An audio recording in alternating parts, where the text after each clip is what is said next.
Good afternoon, everyone, and welcome to this ETIP Ocean webinar on best practices for local community engagement. My name is Lotta Pirttimaa. I'm Senior Policy Officer at Ocean Energy Europe, and we coordinate ETIP Ocean, which is the recognized advisory body for the European Commission that gathers together the ocean energy sector to share learnings and knowledge, and also to define priorities for the sector in order to accelerate the commercialization of ocean energy technologies. So today we are going to talk about a new study that focuses on this local community engagement specifically for ocean energy. This is the first of a kind study focusing specifically on this sector, and it's an important piece of work because engagement with local community is part of any project that you put in the water, and having that good engagement strategy and engaging properly with the locals and the local community will facilitate the permitting processes in building trust and improving the acceptance for your project in the local community, which then of course facilitates, as I said, the permitting and reduces project costs. So we will start today, I managed to change my slide, with the presentation of this study. So the author and the main person behind the study, Johan Bolas from France Énergies Marines, will present the study. He is a research fellow on ecosystem services in the marine environment. After that, we will have time for questions. So if you do have any questions on the presentation, don't hesitate to put them in the Q&A box. We will take them afterwards. And then after that, we will launch a best practice guide that is based on this study, and it's a easy to understand one-pager that can help you develop your own local community engagement strategy for your project. And before I let Johan jump in, just to mention that this is, of course, first part of this work, and once the sector develops, there will be more information available, more, let's say, more new, perhaps other practices that can be included in this study. So this is something that can be, of course, developed and updated in the future. With that said, I will stop sharing and let Johan walk you through the study. Thank you very much. Okay.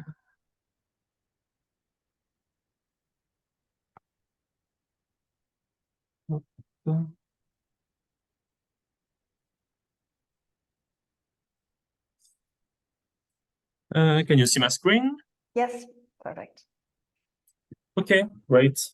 So hello everyone. So thank you, Lotta, for the presentation. So I'm Johan Bolas, a geographer at France Énergies Marines, and I realized this study with Lotta Fresmark from SEAY, Sylvia Hildebrand from Plocan, and Sibyl Henry from France Énergies Marines, like me. And this study is about production of a best practice report on local community engagement. So as an introduction, so in May 2022, the European Union launched the REPowerEU plan, which aims to reduce dependence on Russian fossil fuels, reduce consumption of energy by 20%, and double current renewable energy production. And marine energy, wind, tidal, and wave are at the heart of the challenges and directly concerned by these production targets. But currently, beyond the technical hurdles, the time it takes to obtain environmental permits and the complexity of the regulatory processes are the main non-technical hurdles to the development of marine energy in Europe. This issue is well documented, and one of the objectives of the REPowerEU plan is to simplify procedures in order to strike balance between production and citizen engagement. This is an issue shared by all technologies, and Ocean Energies, also mainly represented by pilot and demonstrator sites, are participating in the global learning process on the form and mechanism of the local community engagement and how territories integrate these industrial projects. So the local community engagement both influences and is influenced by the perceptions of ocean energies. In the literature, a binary dimension of perceptions prevails, highlighting positive attitudes toward ocean energies.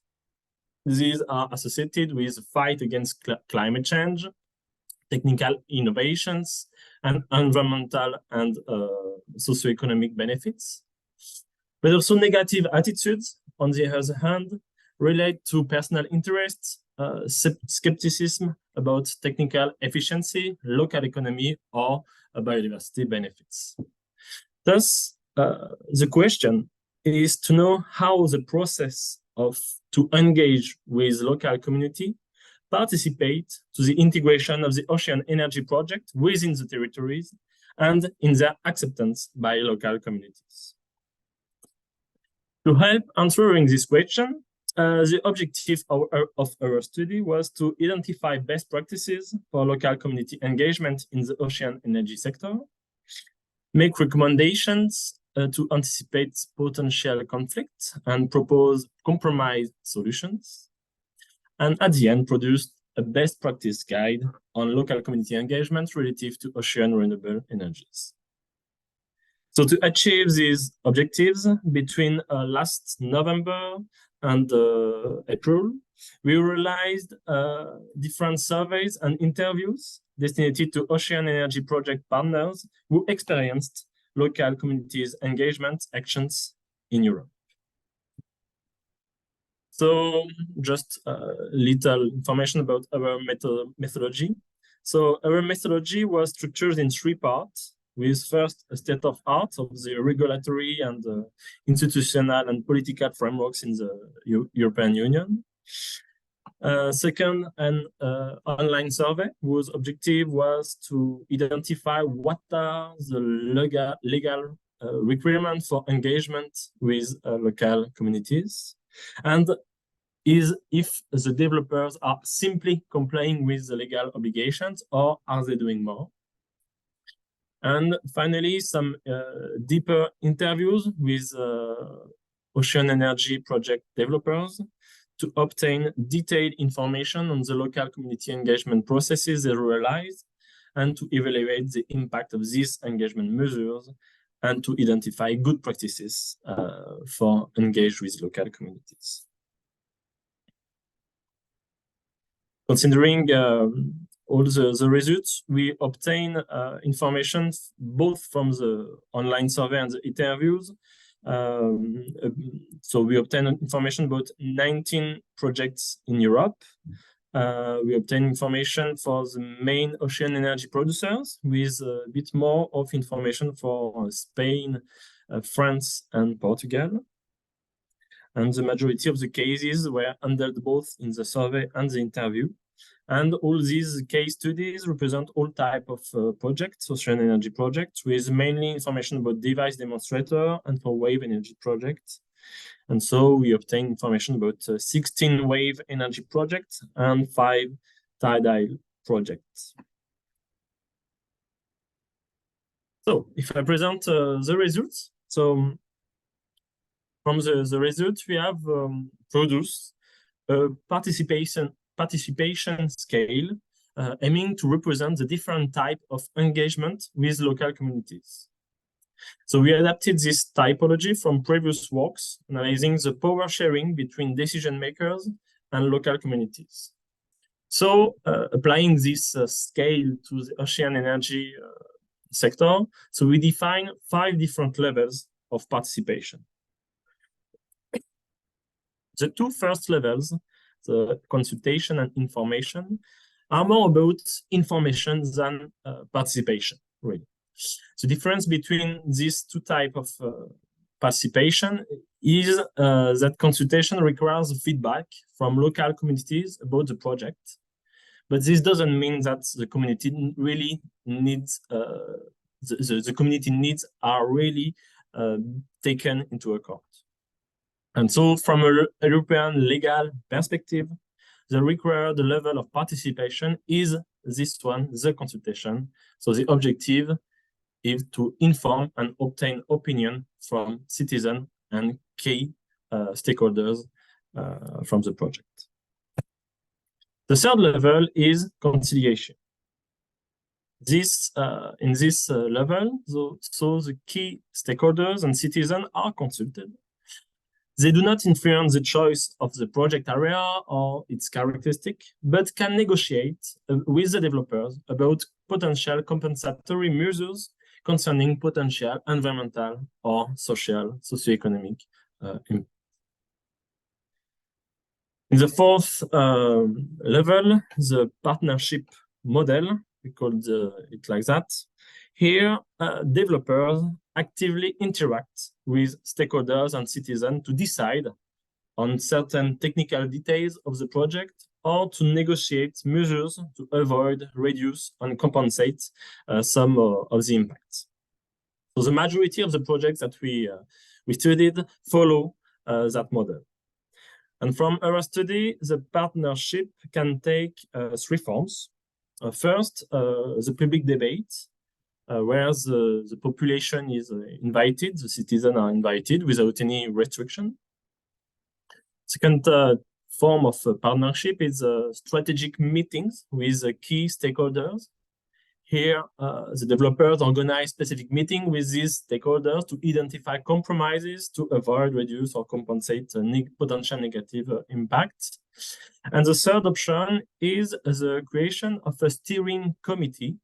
And the steering committee is composed by all the representatives of each key stakeholders. And this committee follows the project from the beginning to the end and makes concerted decisions to avoid, reduce, and compensate the different impacts. And finally, the last level is called the delegation. Here, the Ocean Energy Project is seen as a territorial project. It's a project initiated by the community itself. And what's special here is that local community in general decide on the technical details of the project, for example, its location, some technical characteristics, and organize the decision making.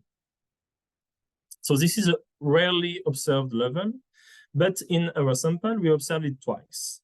In the first case, so just to present you this case, so the mayor of a commune and the president of a diving club were the coordinators of the different public debates around this Ocean Energy project.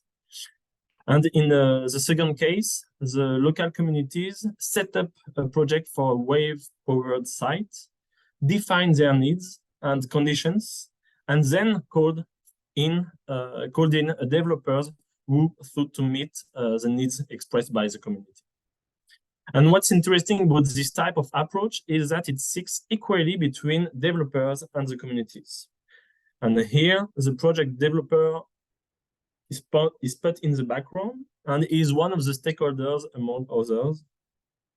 And in general, in this type of project, respecting the democratic process and equity is an objective of the project itself. So to conclude in this section, so we have applied the analytical framework to assess the level of participation of the different projects that we studied, and to compare them with the level of participation legally required in these different countries. So, and the first thing that we can note is that the regulatory framework isn't very demanding concerning engagement with local communities. The minimum level required correspond in general to information or to consultation. However, the level of participation generally most practiced by the developers correspond to the level of partnership.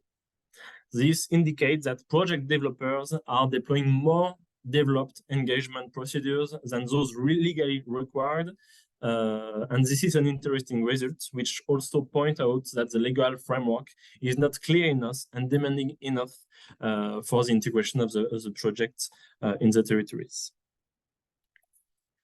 So, to cope with this lack, we have identified some good practices for engagement with local communities. And we organize the different type of good practices in different items. And the first one is to map stakeholders carefully and identify local issues. So this can be achieved by ensuring that all stakeholder groups are included, such as public authorities, representative of marine and coastal activities, environmental organizations, etc. We also have to identify community development issues and potential environmental and societal impacts of the ocean energy project. And finally, involve experts, both scientists or academia, to provide factual information and credibility. So this is the first three good practices that the developers recommend for the engage with local communities. The second one is relative to engaging early and regularly. Engage with stakeholders as early as possible and throughout the project during all the development time of the project.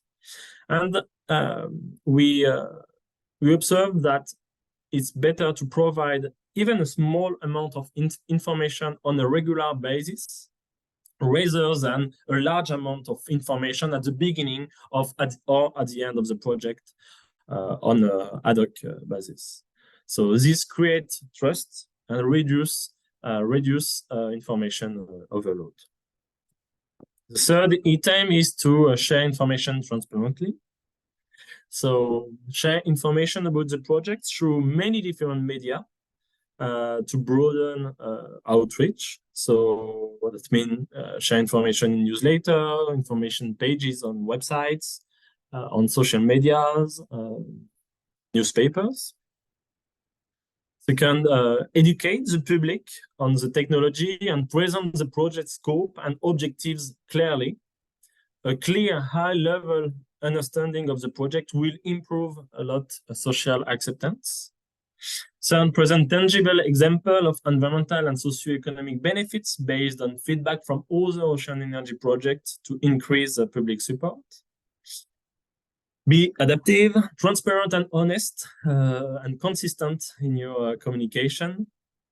Do not promise things that you are not sure about, and over-promising breaks trust and can cause conflicts.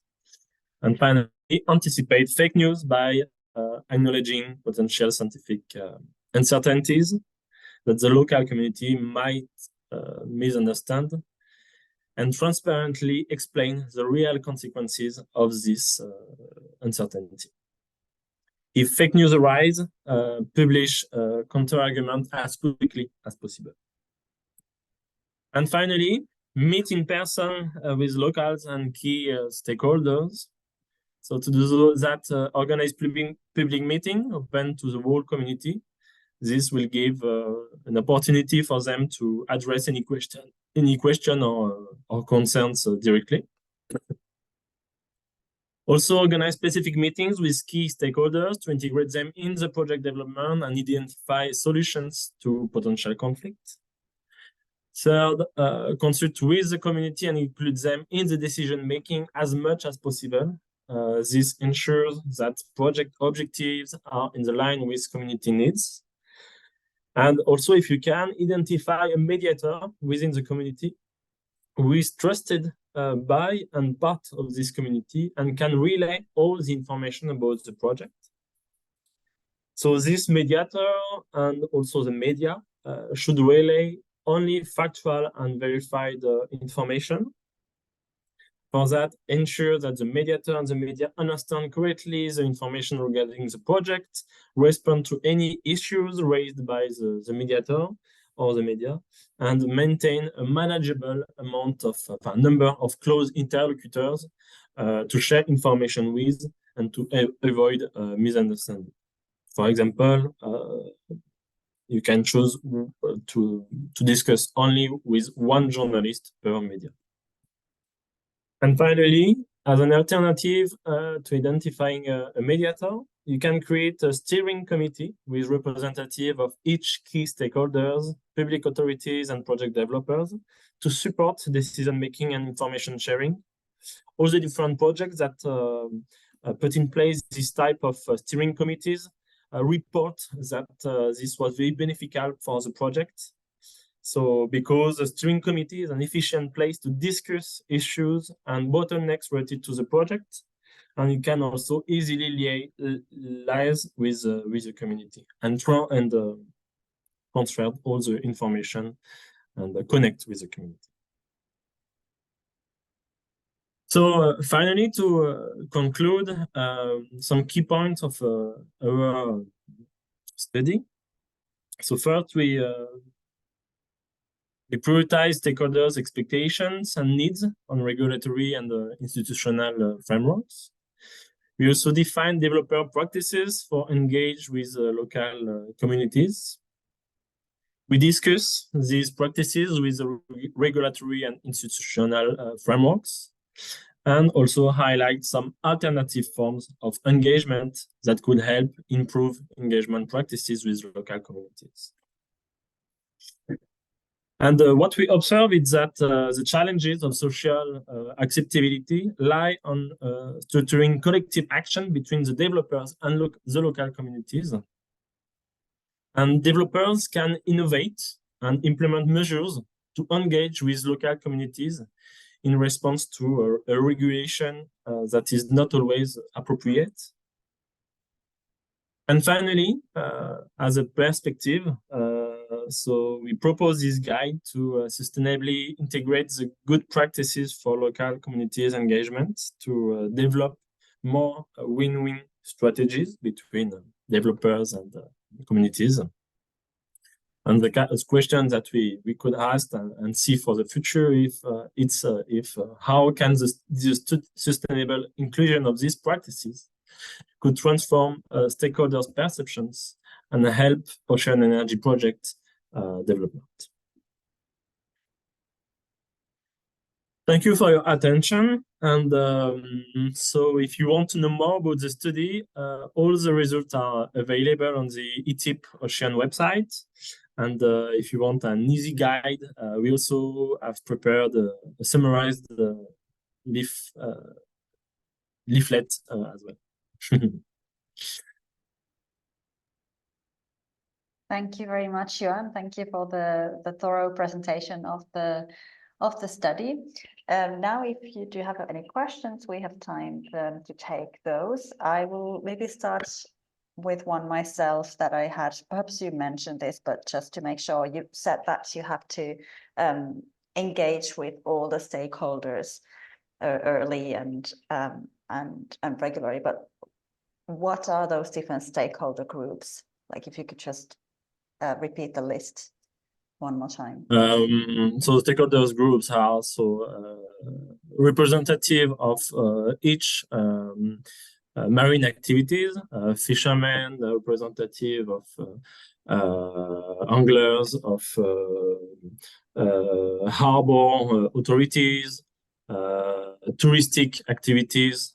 So the representative of each human activities in the territory around your ocean energy project, but also representative of the communities, the mayor, of course, of each different communes that are around the ocean energy project, and also a legal representative of the region, for example, and also academia.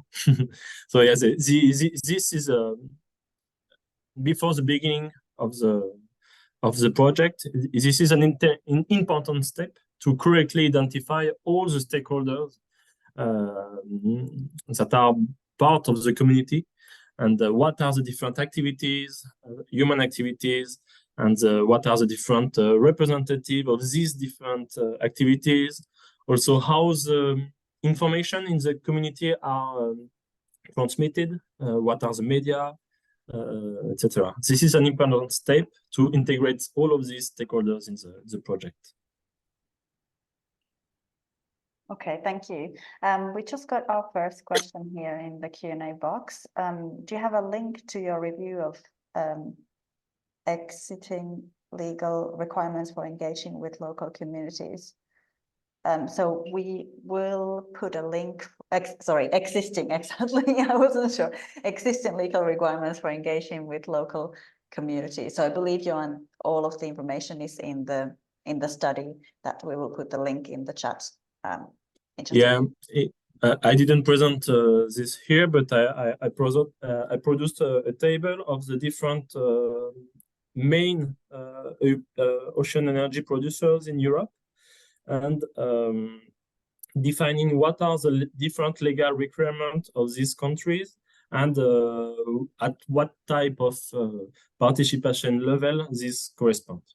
So yeah, you can see that in the report, and also I integrate some links through the bibliography and the different documents that help me to do that. Thank you. I see another question here. In one of your last slides, a reference to Ostrom 2010. How can this be linked to Ostrom's work, knowing that marine renewable energy can be considered as a form of privatization of marine territories? This is just linked to the different some specific examples that we studied, where ocean energy project was developed as a territory project, meaning that all the different stakeholders and all the community was part of the project, ocean energy project, and where the power sharing was completely shared between the developers and the local communities. And this was very interesting results, where we have one community that can choose to all together make choice to exploit a specific resource, and make a choice for the community. This was yeah, so a link that I okay.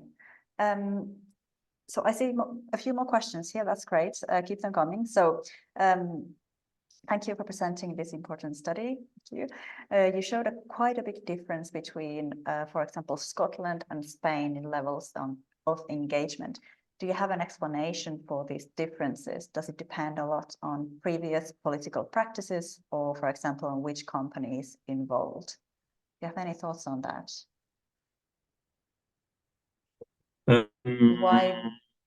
Why, for example, in Scotland, yeah, the level of engagement is, I don't remember now if Scotland was a higher level of engagement or lower level with regards to Spain. I think in the legal requirement, maybe it's below Spain, but in the practices, higher than Spain, I think. Okay. So the thing is, from all the developers that we interviewed in Spain, all report that the legal framework in Spain is extremely complicated, and also evaluate through the time, through the last 10 years. So this makes a very complicated, it's a very important barrier to the development of ocean energy projects in Spain. From this point, it's a bit more easy in Scotland. And also in Scotland, the actors, the different developers that we interviewed, are more experienced in the development of ocean energy projects. So they can use profit about this experience to integrate a bit, to make better choice and quickly. and quick to integrate local communities in the project. So yeah, the difference between these two specific example is from the complexity of the legal framework and also from the experience of the different developers that we interviewed. Okay, thank you. The next question, this is an interesting one. Do you think there is any risk of engaging or overburdening communities too early? For example, the risk of overpromising the likelihood of the project happening, the timeline, and the benefits to the community. Yes, it's something that some developers point about. And this is why it's very important to share. That's not easy because for developers, you have to share information as early as possible, but only share information where you are totally sure about. Some developers report that they share with the community information about what they wanted to do, about the timeline also of the project, but they shared information that was not totally sure. And after all, there were some specific delay, but notably because COVID or a specific crisis like that was not very anticipated. But because of this delay and all of this, the trust between community and the developer was a bit lost. So yeah, it's better to. The most important is only sharing information of sure information about the project, and be trust and transparent also. Great. And could you please tell us a bit more about the interviewing? Was it mainly with developers, or were communities also interviewed? Were there different assessments depending on stakeholder? No, it was only developers. Developers who already experienced community engagement practices. So yeah, our study was only dedicated, only realized with developers, and it could be a good thing to complete our study with some specific interview with local communities to see how they experienced also the community engagement.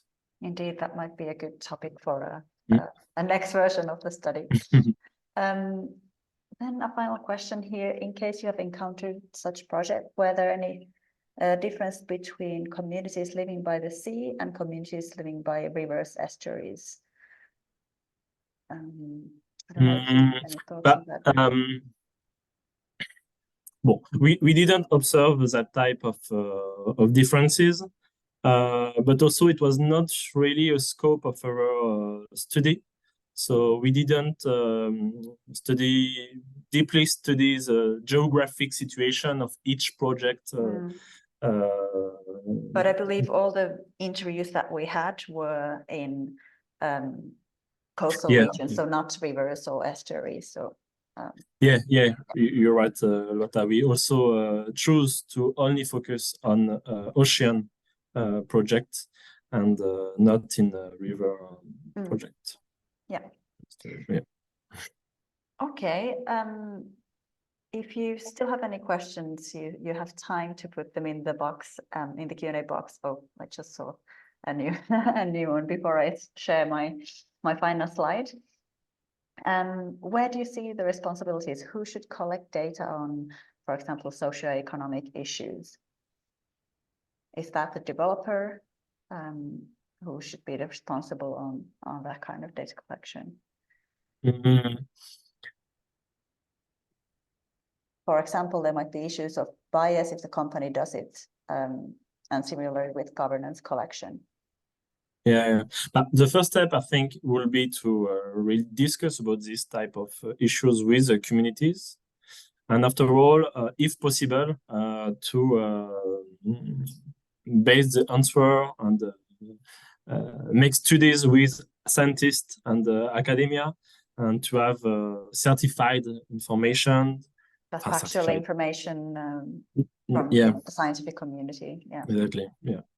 But sometimes it's not always possible. But yeah, I think the more important is to try to answer and integrate the issues of the local communities, and yeah, based on all the data that you have.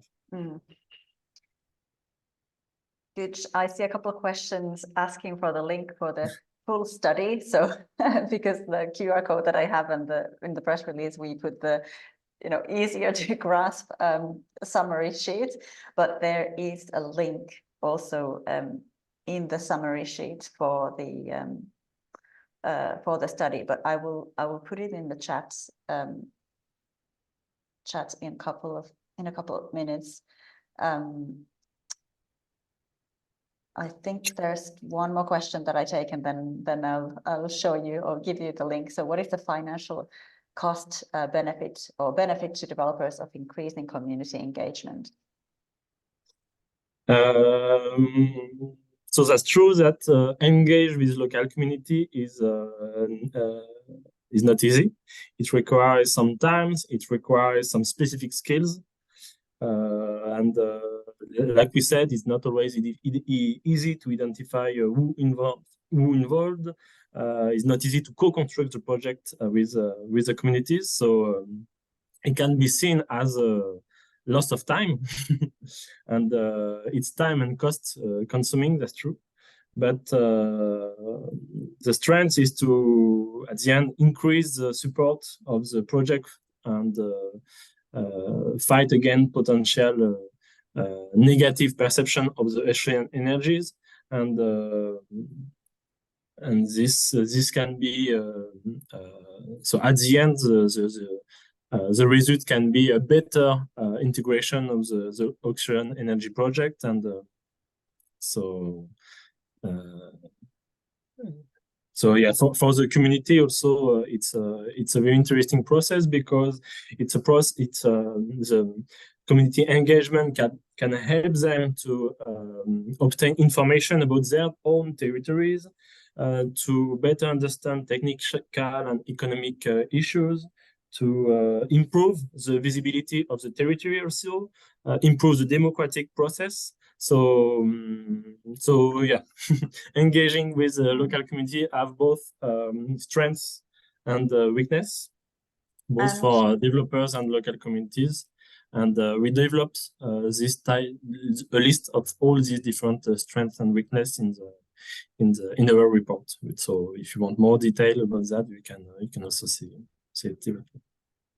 Indeed, and what you mentioned at the start as well, that in terms of the consenting and permitting processes, these always require, at least in the EU normally, these impact assessments, which include local community engagement. And if you do that properly, the permitting authorities will normally, let's say, I mean, because it is required by the process. If you already do it properly, then you don't get the bill back that, okay, you have to do more of that.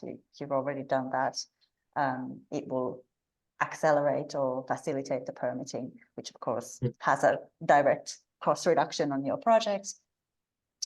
So I think that's an important thing to keep in mind as well, because we know from the offshore wind sector, for example, that then maybe some communities might oppose to your project, and then that again slows down the permitting. You might go to court, and then you have to deal with that and wait for the permit. So kind of dealing with that already beforehand will really help your project development. Okay. Anyway, this can be seen as a time and cost consuming, but at the end, in the end, it pays off. It can help to consenting process and reducing potential opposition. So at the end, maybe it could be a gain. Exactly. Okay. I will now share the QR code with if I manage to. Okay, there it is. So because we made this really long and detailed study, we also wanted to give you a easy to understand summary if you don't have time to read the whole study. So this was the best practices guide, let's say, and the objective really is to help you develop or create your own engagement strategy to build trust with the community, as we've talked about, get that social acceptance, and in that way accelerate permitting and reduce costs. So this is just a nice banner of the 4 steps, and if you go through the QR code, you will see a one-pager with a bit more detail on what these steps entail. So we're very happy to launch this guide, this study, and the guide today, and we hope that ocean energy projects continue to engage well with the communities, because so far it has indeed been the case with the sector, and the general perception of ocean energy in local communities is really positive. So I think that's a very good sign for our future commercial projects as well. Just stop sharing there. I don't see any further questions in the chat, so I think we can finish the webinar for today. So thank you everyone for joining. I'll let you go and read through the study and look at the guide, the summary guide as well. Thank you very much, Johan, for conducting this whole study and presenting it for us today. Wish you all a nice rest of the afternoon, and see you next time. Bye. Thanks to you. Thanks everyone. Bye. Bye.